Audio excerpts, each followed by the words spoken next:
10 signs the U.S. government is a narcissistic abuser. Bet I was going to go out dying on this hill. I believe this is the best way I can reach my followers in response to this historic and unjust action on behalf of the Supreme Court, as I garnered most of my followers as I was unpacking narcissistic abuse and what had just happened to me. And don't doubt that that exact thing is happening to every American. Right now, with the Supreme Court, namely the U.S. government in its entirety, as our narcissistic abuser. Sign number 1, that the government is our narcissistic abuser. Propaganda and self-glorification. All of us who have been over on Little Red Book for the past few weeks have realized that we've been lied to by our government. China was made out to be the enemy. Full-on smear campaign on China. In fact, from a young age, we were taught that our country was the best. Everybody else wanted to be us.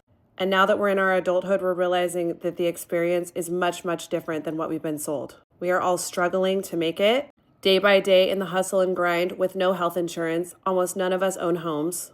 And yet they're still trying to tell us that our country is the best and that other countries like China, who are literally living in the modern age, are somehow beneath us and don't have as much as we have. Number 2, exploitation of citizens.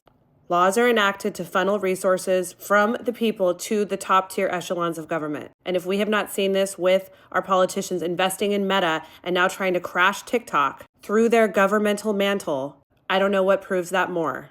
Number 3, lack of empathy for the people. We can go out and march. We can scream and cry and yell. They don't care. They're not going to do something that takes money out of their own pockets. And we're seeing this as 9 Supreme Court justices can override the will of 170 million Americans. Countless homeless people walk the streets, and yet the government does nothing.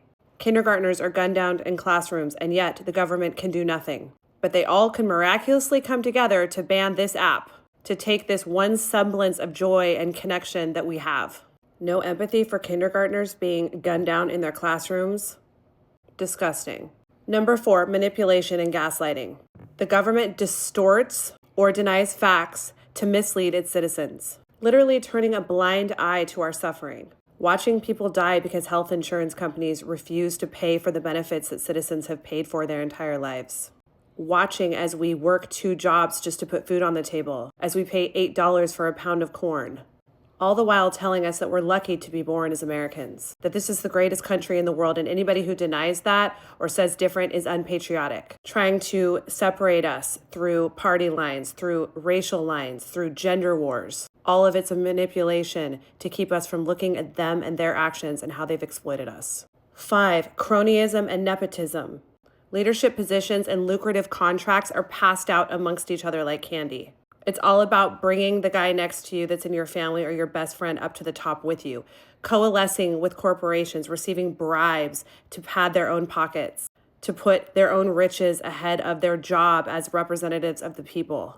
Look up Citizens United. That's the reason why this is all happening. Why somebody like tomcotton would invest in Meta and then stand on the floor of the judicial government body and argue about how terrible TikTok is, to literally bring down the competition of the company that's going to pad and line his pockets. And this is where TikTok comes into play. Evidence number 6 that our government is a narcissistic abuser. Entitlement and suppression of dissent. They're taking away this app because it's the way that we connect, it's the way that we unify.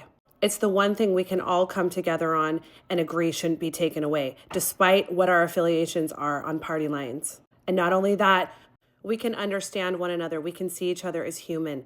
Their plans to separate us, as I covered in evidence number 4 of their manipulation, fall on deaf ears when we use this app to understand each other as humans. They want to shut down this app that helps us to mobilize on a community level. Look at Little Red Book. We all joined Little Red Book in 2 days. Think about the things that we could do to jeopardize the money that is funneling into their pockets by their positions of leadership and their connection and proximity to power.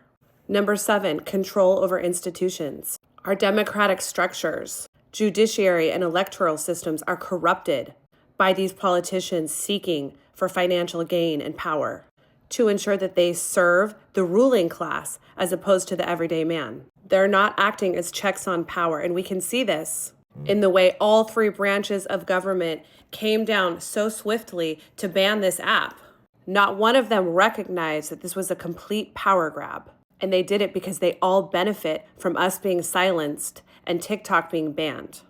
The number 8 sign that our government is a narcissistic abuser is a faked public involvement. The government wears a mask by hosting elections, allowing marches so that we feel like we're doing something, not banning Meta and other platforms that they have their hand in, that the veins of their power and control run through. By allowing us to still go on those, they are trying to create a mask that we have freedom, that we live in a democracy, but yet taking away the one app where we actually feel free, where we actually feel like it's an open platform that is not influenced by all of these other factors that run through every facet of our lives. The algorithm on this app is unlike any other, and Meta cannot compete with it because it is corrupted by corporations and other things that spend money to influence us through its algorithm. But TikTok is mostly free of that, and they know it. Number 9, that the US government is a narcissistic abuser, is hoarding of resources and wealth. And I don't need to go into this. We can see this on every sphere of society. They have all the money. They're continuously redistributing it amongst each other, finding ways to take it from us so that we can barely get by and provide for our families. While senators like tomcotton stand to make millions of dollars with the ban of TikTok and the rise of Meta. And the number 10 last sign that our government is a narcissistic abuser is superiority and nationalistic posturing. What does this mean? Treating us like children and saying, we're banning TikTok for your own good. It's a national threat. China is a nationalist threat. And we, your kind government father, are here to protect you, and we will do what it takes to protect you. At the same time, taking away our health care, making it impossible to pay rent, poisoning us with our food and water, making access to energy expensive, making our kids' schooling a dangerous environment, stoking fear and division through racial wars and gender wars.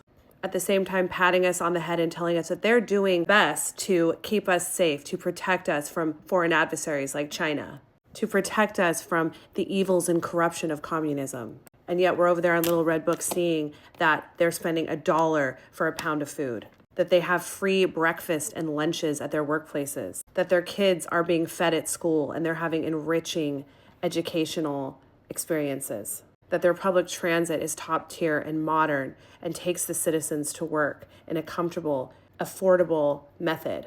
There's almost zero homeless in China. And yet we struggle with all of these problems day to day while our government tells us that we're the best, that we don't want to be like those other countries, that they're doing everything that they can to keep us safe, and taking away an app that brings so much joy and makes people millions of dollars through small businesses. So just like I would tell my girlfriend, and I've told numerous people on this platform that have come here to understand narcissistic abuse, it's time to dump him.